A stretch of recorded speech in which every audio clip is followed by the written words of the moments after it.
What is up, everyone? My name is Parker and welcome back to my channel. A few days ago, Marvel announced Phase 5. While getting a ton of positive feedback from diehard Marvel fans about just the sheer variety of shows and sheer number of movies they're putting out, it's also garnered a lot of negative attention for the exact same reason. In my opinion, and in many other people's opinions, Marvel is simply producing way too much content. They're producing way too many movies. They're producing way too many TV shows. The sheer number of productions that Marvel is putting out is just impossible to keep up with. And a lot of people are complaining about unnecessary or just uninteresting plot lines like the Agatha show coming out. I watched WandaVision and I couldn't care less about Agatha.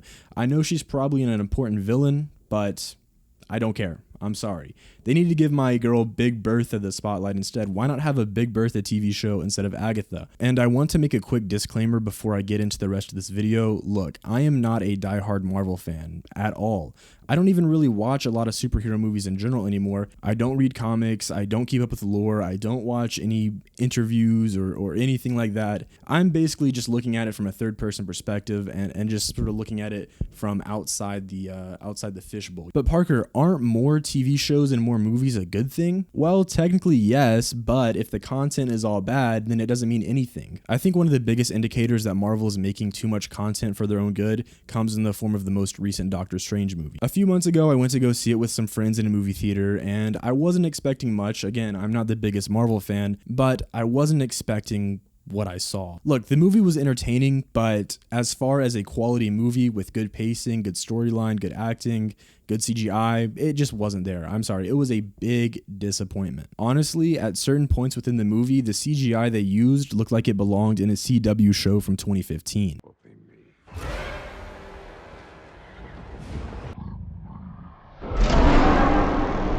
I don't want to dunk on it too hard. I mean, it was still entertaining, and there was a great and visually stunning scene when Doctor Strange was traveling through the multiverses, and it was switching up between all these different CGI visuals and different worlds.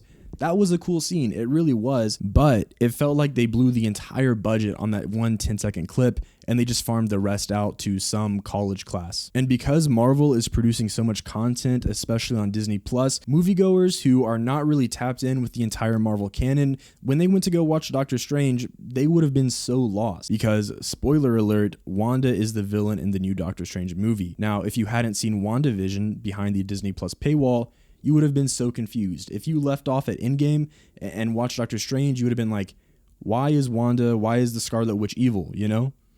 She was good in the last movie, why is she evil now? And you get no context, you get no setup at all. And it's things like this that are just really kind of ruining the franchise. Look, I get you're gonna have your diehard fans who watch the stuff on Disney Plus and go see the movies 5 or 6 times. And for the average moviegoer who doesn't necessarily have a lot of streaming services, they may have Netflix, but not Disney Plus, again, they're gonna be lost because they just don't know the storyline that's been set up in the background at all. And with so much new content being put out on Disney Plus and going into movie theaters, it's just incredibly hard to keep up with what's coming out. I mean, I didn't even know there was a new Thor movie until like 4 months ago, which I don't know how I missed it. You know, I'm not the biggest Marvel fan, but you think you would have known about a Thor movie before 4 months in advance. I remember back in phases 1 and 2 of Marvel when I was much younger, when the original Thor and the original Iron Man came out, people knew about those movies a year and a half to 2 years in advance.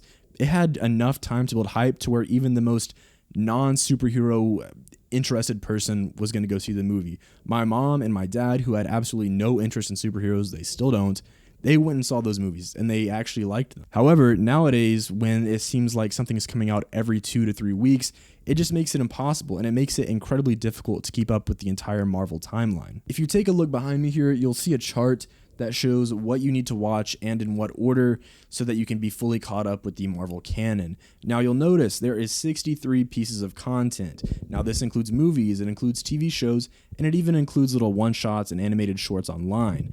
Now, I don't know about you, but I am not trying to watch 63 pieces of content, especially when some of those are 3-hour movies and full-length TV series. That's just way too much time. I am not about to invest 200 plus hours of my life to be caught up with what's going on in the current cinematic Marvel universe. And you could say the same thing about a lot of other franchises. And yes, I am just kind of hating right now. It's not that big of a deal. You know, Star Wars, Star Trek, all these different animes, it's all like that. Marvel's just in my crosshair today, okay? And it's even gotten to the point where my comic book nerd friends, and I don't mean comic book nerd negatively, I love my comic book nerd friends, okay? Like, there's nothing wrong with comics. Let me get that straight. I don't want anyone to think I hate comics. But it's getting to the point where even they don't care about Marvel anymore. I've got a friend who has bookshelves worth of comics, and he didn't even go see the new Thor movie. He just wasn't interested, just because the past releases have been so bad. There's just too much being made. They don't have enough time to work on acting. They don't have enough time to build proper CGI effects. They don't have enough time to work on story building. There's just not enough time because they're just producing too much content. It just feels like everything they've put out has been bad. Entertaining, sure, but having actual quality and being a good production, no, not in the slightest. And what's crazy is that it's not Marvel's fault. It's Disney's fault, the ones who bought out Marvel a few years ago. The second they bought them out, Disney was like, okay, let's increase production, let's make shit movies, and we're gonna make $1 billion. Because the way superheroes work, the movie can be a garbage fire. It can be a dumpster fire. The TV show can be ass, but as long as there is a superhero on the cover that's recognizable, it's going to make millions and millions and millions of dollars in profit. That's just how it works. Disney only cares about money.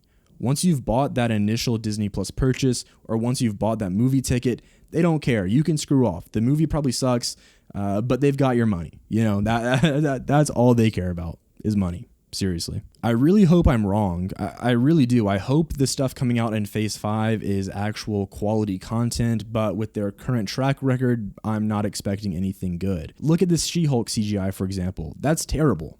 Look at this. Look at this. She belongs in an Xbox 360 game. She really does.